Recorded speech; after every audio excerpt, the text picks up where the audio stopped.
nangai elikia nangai na bino ndenge bozali wana nayebi te ba jeune mususu ebele bakoya ya biso mosala ekozala ya koluka mpe ba moyen po ete tokoka koyamba bino koforme bino mpe kotia bino na disposition ya mboka bokoka kosala mosala ndenge longobami.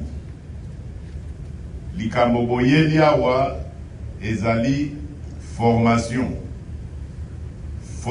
mpona koyekola misala mpe kosalela mboka na bino Congo ndenge bozali komona baninga na bino o baza na Kinshasa bakomisi mboka Kinshasa peto ndenge wana pe bino sima na bango bokokende pe na ba mission ezali ebele ezaka kokomisa Kinshasa peto te ezali pe misala o nyonso bokoyekola wana po ete bozala au service de la nation.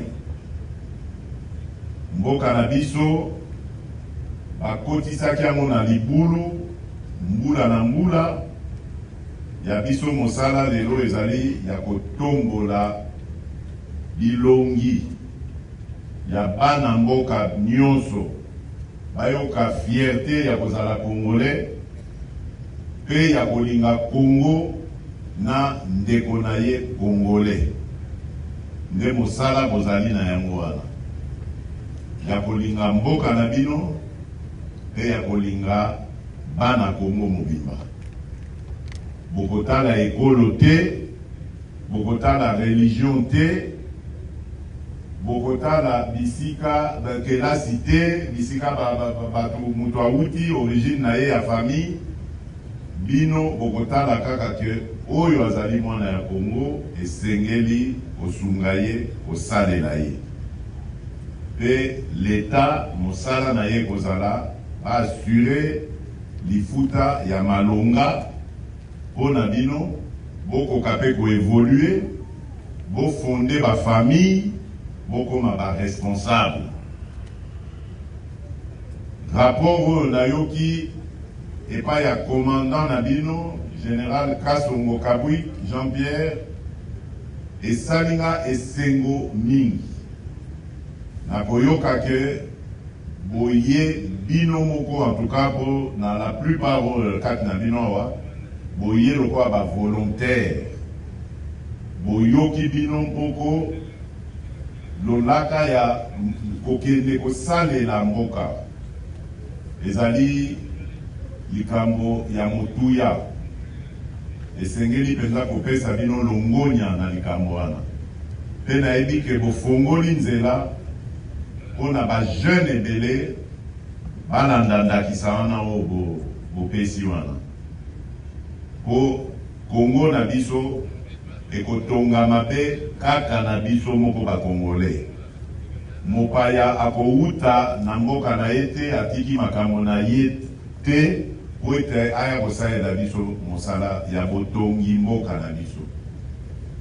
Kotonga mboka eza na mapeka na bino na responsabilité na bino na biso pe ezali ya kosunga bino po bozala na susi mususu te de kaka susi ya kosala mosala.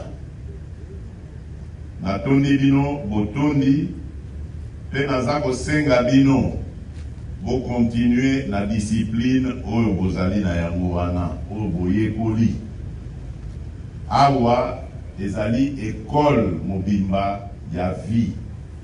Bokomi ba responsable tango bokosilisa formation na bino bokokoma ba fonctionnaire ya mboka na biso bokozala na ba numéro matricule bokozala pe na salaire oyo ekokoka koleisa bino na ba famille na bino.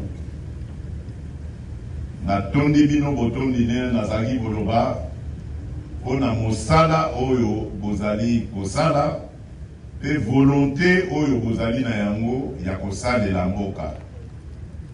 nkolo abatela bino bobosana ye te, bobosana losambo te, po losambo nde etiaka bato na nzela ya malamu pe epesaka bolingo na mosala pe bolingo ya bandeko na biso ba Congolais. Merci na bino, bo continuer ndenge bozali kosala wana ezali kosepelisanga makasi. Bomoni ke na memi gouvernement mobimba awa po tosala conseil des ministres awa na kanya makasi eselobi. Eza kolakisa ke makambo ezali kosalema awa na bino babatisseur esengeli eyeba na Congo mobimba. Po bozosala mosala penza ezali kopesa esengo. Nayebisi bino ndenge bandeko na bino na Kinshasa bapesi bato nyonso esengo. Na bapaya baza kopesa longonya na mosala wana. Alors po continuer na nzela wana ya biso mosala ekozala ya kosunga bino po ete bokendaka se liboso bozonga nsima te. Merci na bino, nzambe abatela bino.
de la police nationale congolaise,